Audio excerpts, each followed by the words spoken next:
Hey, today, Blake, must be request day, right? What do you mean? Well, what did Mr. Mike and Miss Mary Grace from Arkansas have requested that you tell two stories, which you said were a little bit... Pathetic. I'm all right with the Three Little Pigs, a little, but I'm not too fond of Little Red Riding Hood. Okay, well, which one are you going to do first? I think I'll go with Red Riding Hood. Okay. It starts...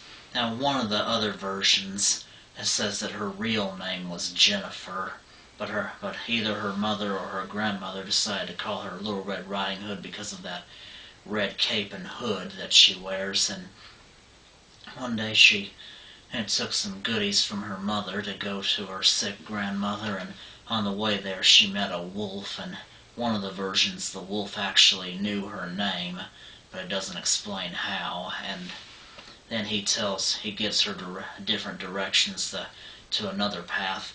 It might be the longer way, while he takes the shortcut to grandmother's house. And then I don't know whether in the versions he swallows her whole, or locks her in the closet. But then when Little Red Riding Hood gets there and says, "Why, Grandma, what big ears, eyes, nose and teeth you have," and he says, "Well, my dear, all the better to see, hear, smell, and eat you with."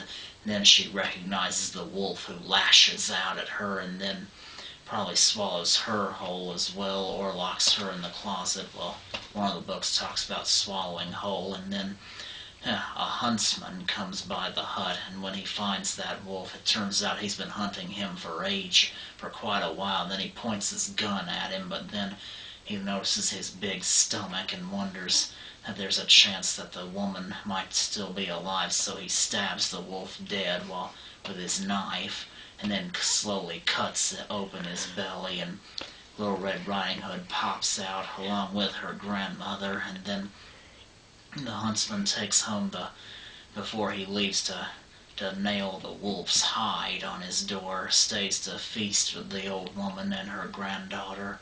And from then on, Little Red Riding Hood's a lot more careful about strangers. I bet. Well, that's not the version you learned as a little small child. We never told you about somebody cutting the wolf's belly open. What version was that? That one came from Fairforest Elementary School, and the one you told me about, I have no memory of. Oh, okay. All right. And the second story? The Three Little Pigs. It talks about an old sow and her three sons that live with her, and then she tells the three pigs that it's time for them to go out and make their own way in the world, but be careful of the big bad wolf, because you know how wolves have a thing for have an appetite for pigs. And then the three of them go off. Two of them aren't quite as smart as the third one, who's really considered the brains of the family. One of them buys a pile of straw to build a house, thinking the big bad wolf will never find him in there, and another one builds a house of sticks, thinking that one would be strong enough against the wolf, as if. Then the third one, who's the smartest, builds himself a house of bricks, and then the big bad wolf comes across each house one by one and says, little pig, let me come in."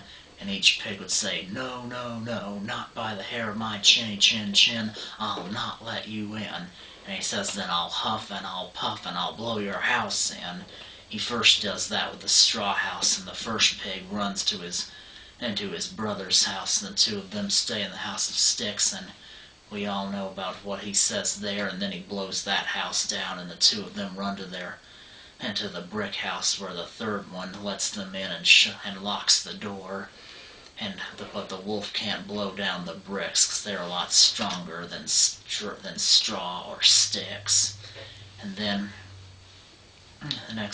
he climbs up on the roof to try and slides down there, but he lands in a boiling hot pot of water, and and after his death, the three pigs have him for dinner and live happily in that brick house to the end of their lives. Well, let's see. I have two sisters, so there are three of us. Right. And you said there was one that was the brains of the family of those three pigs. So of your two aunts and I, who's the brains? It's okay. Well, this is we're talking about real life. What I just mentioned was a fiction. Okay, let's talk about real life. Okay, it's hard for me to tell because I don't. Who knows how often those two bicker more than they bicker with your part. But and but as for brain parts, I haven't seen a part of one being smarter than the other. Oh, you think we're all equal? Right. Okay.